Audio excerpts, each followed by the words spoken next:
হতাশা মাদক দিয়ে দূর হয় না। হতাশা দূর হবে, বলে দিব, 3টা জিনিস, মাত্র 3টা। কয়টা ভাই? 1, 5 ওয়াক্ত নামাজ। এক কি? নামাজে আপনি অজু করে সেজদা দেন, ইনশাল্লাহ আপনার মনে প্রশান্তি না আসলে আমাকে এসে বলেন যে আসে না। চোখের পানি, মনের আবেগ যা আছে আপনার ভিতরে, কষ্ট, দুঃখ, যন্ত্রণা, সব আল্লাহকে ঢেলে দিবেন ইনশাল্লাহ। নিজের আবেগ ধরে রাখবেন এখানে, আপনি আল্লাহর জন্য ঢেলে দিবেন। মানুষকে আবেগ দেখা কি লাভ? মানুষ আপনার চোখের পানির মর্ম বুঝবে? মানুষ কি মানুষের চোখের পানির মর্ম বুঝে? আপনার পিতা যদি মারা যায়, আমার কাছে এসে দোয়া চান কান্নাকাটি করে, আমি দোয়া করতে পারবো, কিন্তু আমি কিন্তু আপনার ফিলিংসটা বুঝতে পারবো না। আপনার অনুভূতি কে বুঝতে পারবেন? আল্লাহ পাক আপনার ঘাড়ের রগের চেয়েও কাছে আছে। সুবহানাল্লাহ, সুবহান, আল্লাহ পাক ঘাড়ের রগের চেয়ে কাছে আছে। গতকালকে বাংলাদেশের একজন বরেণ্য আলেমের সাথে একটা কনফারেন্সে ছিলাম। উনি বলছিলেন যে এক ব্যক্তি, এটা শোনেন, এক ব্যক্তি খুব তার শখ যে তিনি সাহাবীদের মতো নামাজ পড়া শিখবেন। কথা বুঝতে পারছেন? সাহাবীদের মতো নামাজ শিখবেন। তো একজন বরেণ্য আলেমের কাছে এসেছেন, এসে বলছেন যে আমাকে সাহাবীদের মতো নামাজ শিখিয়ে দেন। তখন সেই আলেম আরেকজন আলেমের সন্ধান দিয়েছেন, যা তুমি তার কাছে যাও, তিনি শেখাবেন। তো সেই ব্যক্তি একটু অবাক হয়েছেন, কারণ যাকে প্রশ্ন করেছিলেন তিনি অনেক বড় মুহাদ্দিস, আর যার কাছে পাঠানো হচ্ছে তিনি অত বড় মুহাদ্দিস নন, কিন্তু আবেদ, আমল করেন। তাকে গিয়ে বলছেন উনি আমাকে পাঠিয়েছেন সাহাবীওয়ালা নামাজ শিখিয়ে দেন। তখন তিনি বলছেন ঠিক আছে, সুন্দর করে অজু করে আসো, সুন্দর করে অজু করে আসো। অজু করার সময় খালি খেয়াল রাখবা যে আমি অজু করছি শুধু আল্লাহর সন্তুষ্টির জন্য। কি খেয়াল রাখবেন?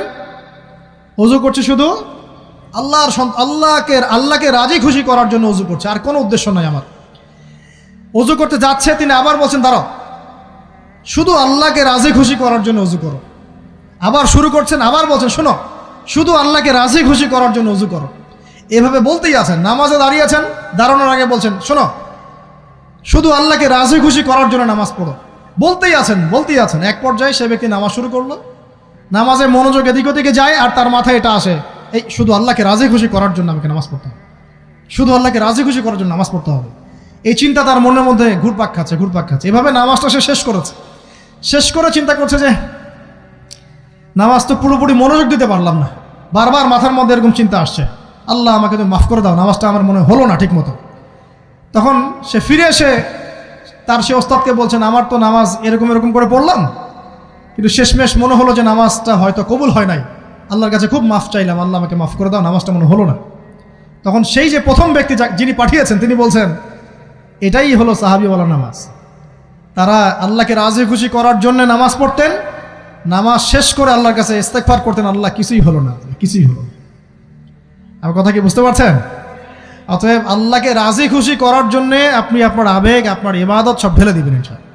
অন্য কারো কাছে কিছু পাওয়ার আশা করব। আমাকে আল্লাহ পাঠিয়েছেন দুনিয়াতে নামাজ পড়তে, রোজা রাখতে, দিনের প্রচার করতে, দিনের জ্ঞান অর্জন করতে, এই তো। তা আমি একজন মেয়ের জন্য জীবন নষ্ট করে দিব কেন?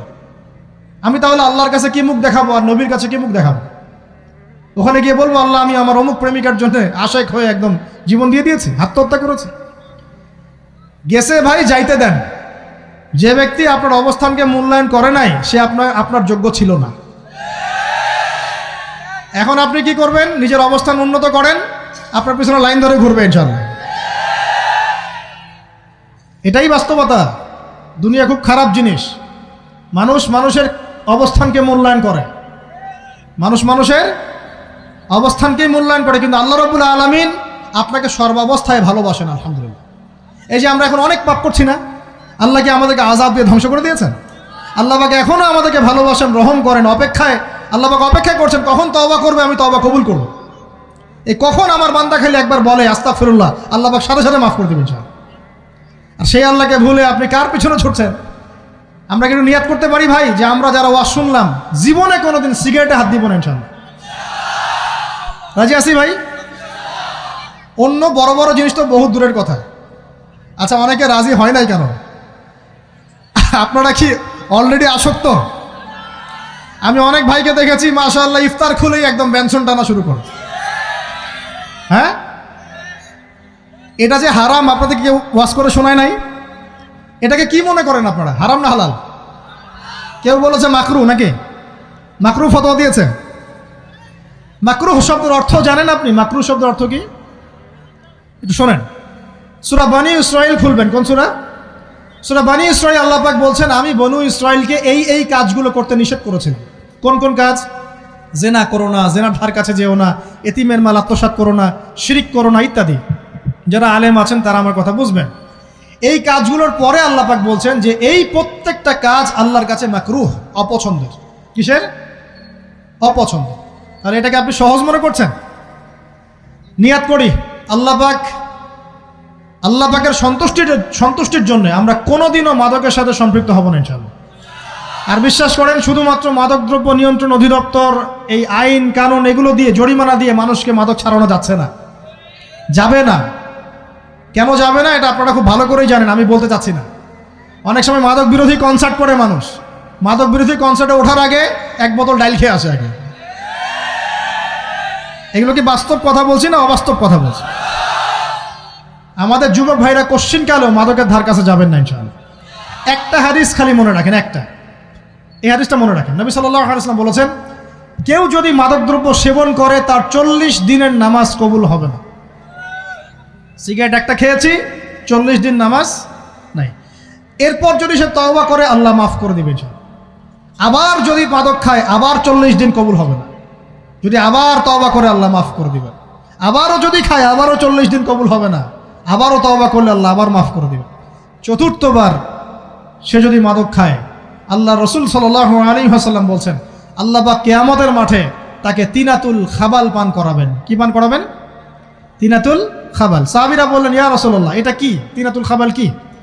নবী সাল্লাল্লাহু আলাইহি ওয়াসাল্লাম বলছেন, এটা হচ্ছে জাহান্নামীদেরকে আযাব দেওয়ার পর তাদের রক্ত মাংসের যে পুঁজ বের হবে, এই যে ড্রিঙ্কস, জাহান্নামের হার্ড ড্রিঙ্কস, এই ড্রিঙ্কসের নাম হলো তিনাতুল খাবাল।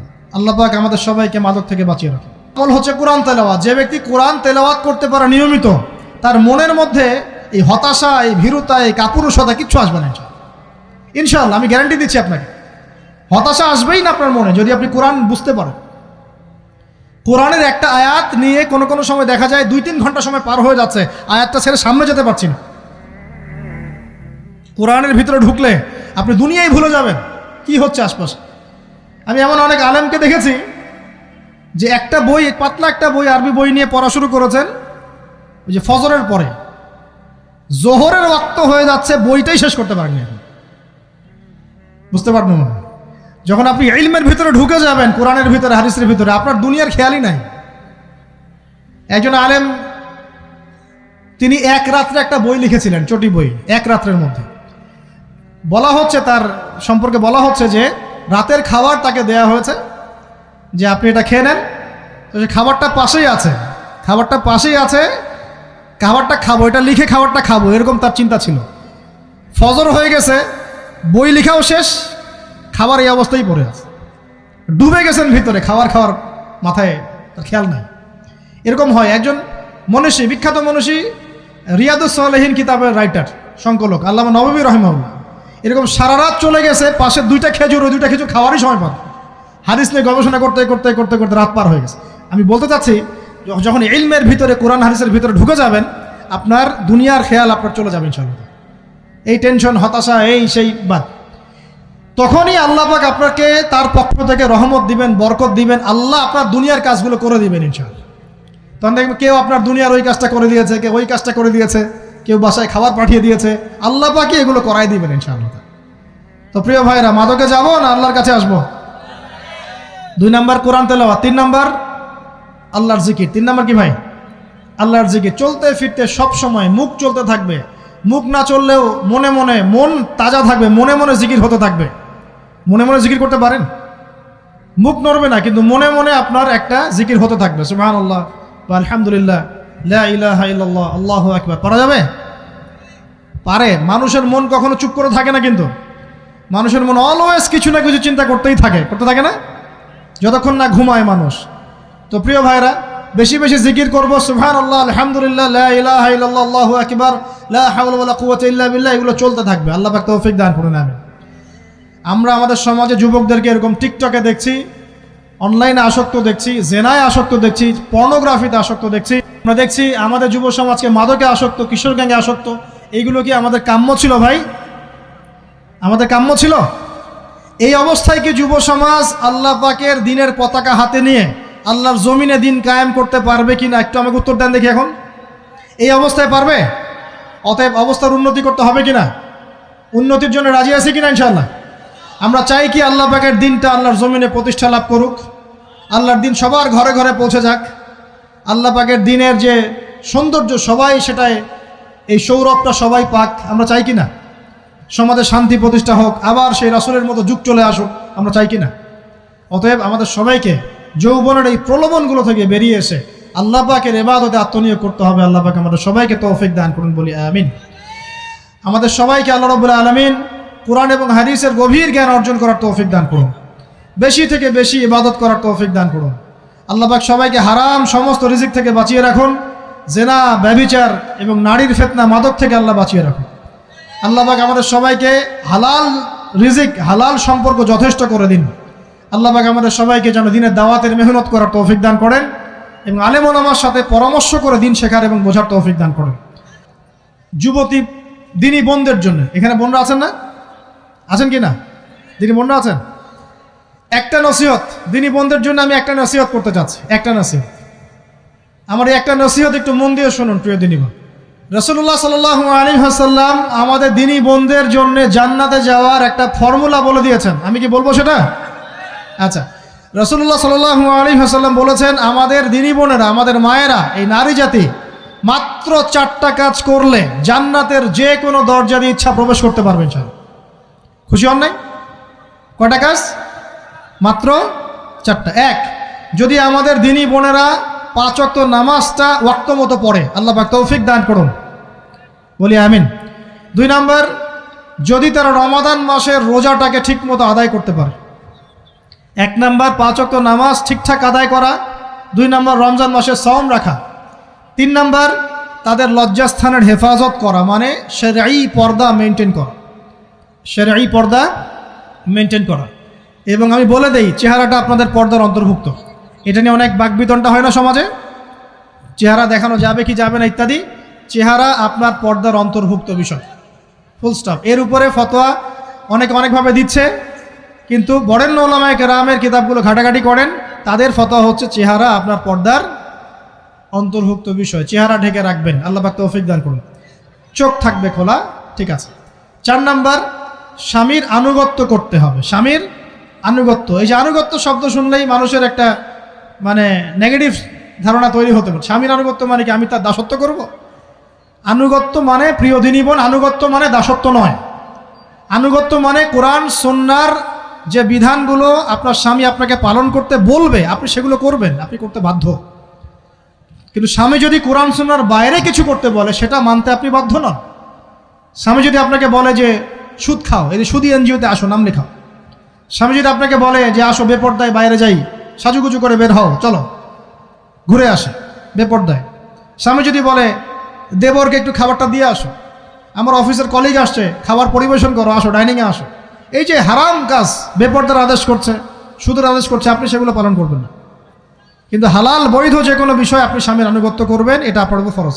এই 4টা কাজ যদি আপনি করতে পারেন, জান্নাতের যে কোনো দরজা দিয়ে ইচ্ছা আপনি প্রবেশ করতে পারবেন ইনশাআল্লাহ। আল্লাহ পাক আমাদের দিনী বোনদেরকে এই 4টা কাজ করার তৌফিক দান করুন। আমাদের সবাইকে আল্লাহ পাক জান্নাতের জন্য কবুল করুন, বলি আমিন।